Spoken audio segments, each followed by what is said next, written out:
Hi friends, कशा आहात सर्वजण? सर्वांचं नवीन एका व्हिडिओमध्ये स्वागत आहे. तर आज बुधवार होता. आता हा व्हिडिओ काल अपलोड करायचा, तर काल कृष्णाची तब्येत बिघडल्यामुळे काल काही मला व्हिडिओ एडिटिंग करायला वेळच नाही भेटला. तर सकाळचं अगोदर सूर्यदेवांना जेल घातलं आणि नंतर मग तुळशीची पूजा करून घेतली. आता बऱ्यापैकी ऊन पडते, पाऊस उघडलेला आहे केरळमध्ये पण. तर मग त्यांच्यासाठी हे बनवून घेतलं होतं कडधान्य, आणि त्याच्यामध्ये जे काही व्हेजिटेबल्स असतील ते म्हणजे कॅरेट, काकडी, कांदा, टोमॅटो, बीट काय असेल ते कट करून घालते. नंतर मग नाश्ता वगैरे आवरून सर्वजण गेली मुलं की मग नंतर मग मी देवपूजा नंतरच करते. देवपूजा आणि उंबरठ्याचं लेपन नंतर होतं, कारण मग सकाळची जास्त घाई होते. पण सूर्यदेवांना जल आणि तुळशीची पूजा आंघोळ केल्या केल्या करून घेते आणि बाकी मग हे निवांत असतं. कारण मग घाई गडबडीत काय होतं, आपलं ना पूजा करायकडे लक्ष लागतं ना, म्हणजे मुलांना लेट होतं आहे का असं होतं. त्यामुळं मग त्यांचा नाश्ता वगैरे आवरून सगळं दिलं की आपल्याला पण मग थोडंसं निवांतवाणी पूजा वगैरे करायची. मग थोडं पुस्तक पण वाचायला बसते, त्यामुळं मग नंतर थोडासा मग निवांत वेळ असतो. तर आज बुधवारची गाडी येते, तर गॅस पण भरून घ्यायचा होता. तर जाताना गाडी खाली जाताना आवाज आला की मग मी गॅसची टाकी नेऊन रोडवरती ठेवते, म्हणजे रिटर्न जाताना मग थांबते. खाली जाताना थांबत नाही गाडी, येताना थांबते. तर मग गॅस पण भरून घेतला. आता माझा उपवास होता म्हटल्यानंतर मग मला मी रताळ शिजवून घेतलं होतं. पण गॅसची वाट बघत बराच वेळ थांबावं लागलं. कधी कधी पटकन येते, कधी म्हणजे जास्त घेणार असतील तर मग वेळ जातो. आज जवळजवळ अर्धा ते पाऊण तास गाडी खाली गेल्यापासून मी वाट बघत बसले होते, कारण म्हटलं परत खायला बसले तर परत गाडी येईल, त्यामुळं मग थांबली होते. तर आता सध्या केरळमध्ये 865 रुपयेला गॅस भेटतो. आता खाली आणून देत नाहीत, ते तिथंच ठेवतात. मग मी आणत नाही, रिकामी टाकी घेऊन जाते वरती, पण भरलेली टाकी आहे ते परत त्याने आल्यानंतर संध्याकाळी आणतात. तर आज वेळ उशीर झाला होता म्हटल्यानंतर कुकरमध्येच ना अगदी थोडंसं 2 चमचे ते 3 चमचे एवढंच पाणी टाकलं होतं. नाही तर जास्त पाणी घातले काय होतं, पानचट होतात, मग तसे आवडत नाहीत खायला. तव्यामध्ये भाजली तर चवीला लागतात जास्त, पण अगदी आतपर्यंत बघा ही अशी शिजली होती व्यवस्थित.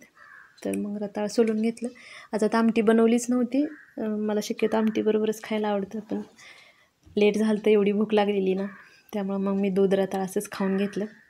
आधी खाल्लं आणि नंतर मग हे भांडी सकाळपासूनचे म्हणजे सर्व वेस्ट काढून बाहेर टाकते आणि वॉश बेसिनमध्ये असेच पाण्याखाली राहतात.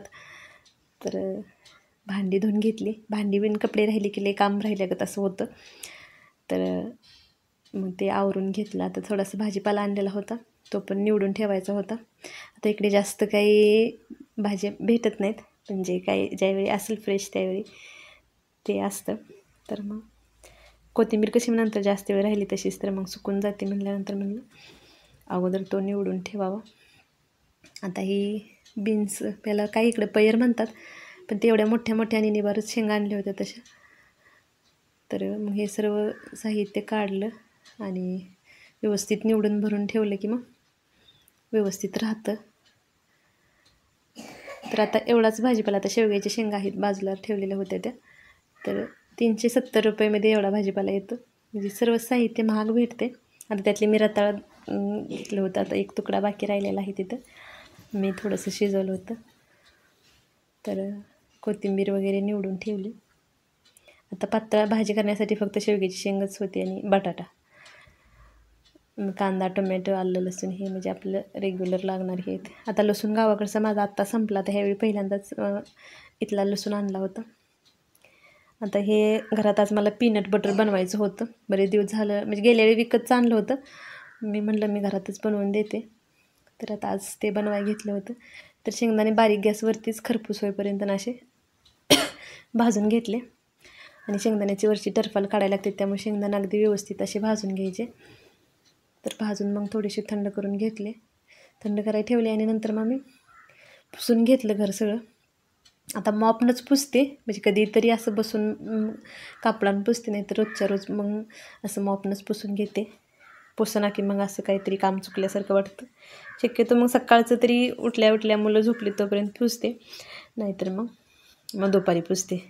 मुलं घरात असले की मग इकडं तिकडं त्यांचं करायचं जास्त चाललेलं असतं, मग त्यावेळी मग नको वाटतं. सकाळचं पुसलं तर जास्त फ्रेश वाटतं, पण आज थोडंसं मग म्हणजे जसा वेळ ही होईल त्यानुसार मग पुसते.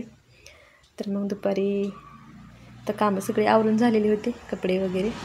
तर आता मुलांचं यायचं टायमिंग झालं होतं, नंतर थोडासा लसूण सोलून ठेवायचं होता, कारण मला थोडासा खरडा पण बनवायचा होता आणि भाजीसाठी पण संध्याकाळच्या. जास्त काही लसूण फ्रीजमध्ये सोलून मी ठेवत नाहीत, जेव्हाची तेव्हाच सोलून घेते. तर बाहेर बसलं ना, असं शेजारी आहेत तिथं शेजारी काकू भरपूर अशा. तर आता त्यांची मुलगी येणार होती बसमधून म्हटल्यानंतर त्या रोडवरती येऊन थांबल्या होत्या. मी जात नाही, मी इथूनच बघते, कारण इथंच दारामध्येच बस उभा राहते, त्यामुळं मग जाऊन थांबायची वगैरे गरज पडत नाही. आणि प्रांजी मोठी असल्यामुळे कसं त्याला सांभाळून घेऊन येते.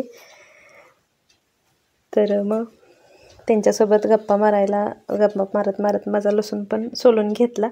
तोपर्यंत बस पण आली होती. आज कृष्णाची तब्येत खराब झाली होती, त्याला ताप आलेला होता थोडासा, आणि नंतर रात्रीचा जास्तच ताप वाढला त्याचा परत.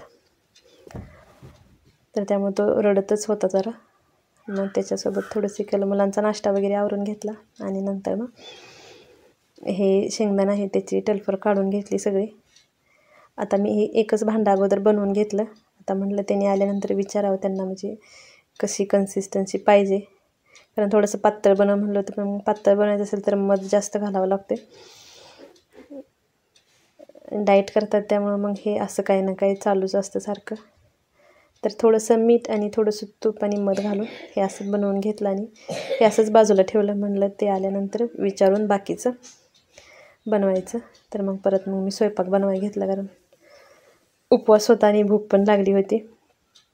तर मग साधा आणि सिंपल अशी शेंगाची भाजी बनवली होती.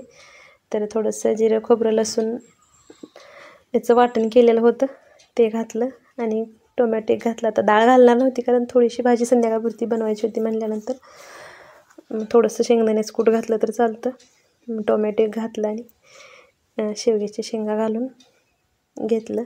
नंतर मग भात पण लावलेला होता बाजूला लगेचच. चपाती पण बनवून घेतल्या. देवाला नैवेद्य दाखवायला घेतला. मग देवाला अगोदर नैवेद्य दाखवून मग मी जेवण आता थोडंसं लवकरच करायला सुरुवात केली. तर मुलांचं कसं आल्यानंतर नाश्ता करतात म्हटल्यानंतर मग ते 8:30पर्यंत जेवतात. मी 7:30पर्यंत जेवून घेते, कारण संध्याकाळी जेवढं लवकर जेवल तेवढं तब्येतीसाठी तसं चांगलंच आहे. मग आता तसं चालू केलं आहे, बघू किती फरक पडतो. वेट पण वाढायला लागले. तर मग देवाला नैवेद्य दाखवून घेतला आणि थोडासा खरडा बनवायसाठी मिरच्या पण मग भाजून ठेवल्या. तोपर्यंत काय होतं, भाजी खायची इच्छा होत नसेल तर मग खरडा चपाती खाल्ली तर आपल्याला म्हणजे ते खायला बरं वाटतं. कारण इकडे जास्त काही पालेभाज्या भेटत नाहीत, मग त्यामुळं मग भाजी काय खायचं असं जास्त डाळींचंच प्रकार खात असतो. मग असं असलं जेवणासोबत खरडा वगैरे तर मग जेवण थोडंसं खायला आपल्याला पण चांगलं वाटतं. तर मग हे भाजून घेतलं होतं. तर कोथिंबीर त्यातच टाकली होती, म्हणजे कोथिंबीरीतलं पाणी आहे ते पूर्ण निघून जाईल. म्हणजे मग आणि थोडासाच बनवायला घेतला होता, जास्त नव्हता, कारण जास्त दिवस ठेवल्यावर पण ना ह्या हवेमध्ये खराब होतो लगेचच. त्यामुळं मग ताजाच खायला पण मग आपल्याला पण बरं वाटतं.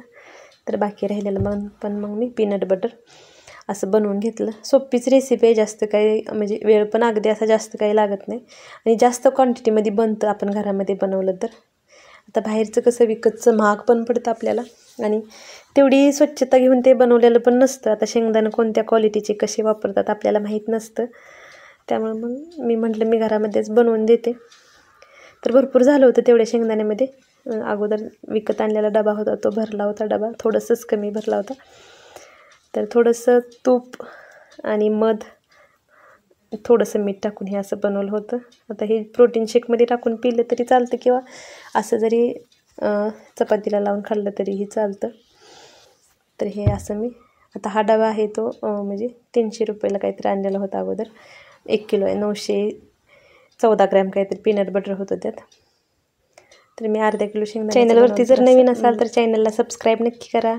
भेटूया नंतर एका नवीन व्हिडिओजमध्ये. श्री स्वामी समर्थ.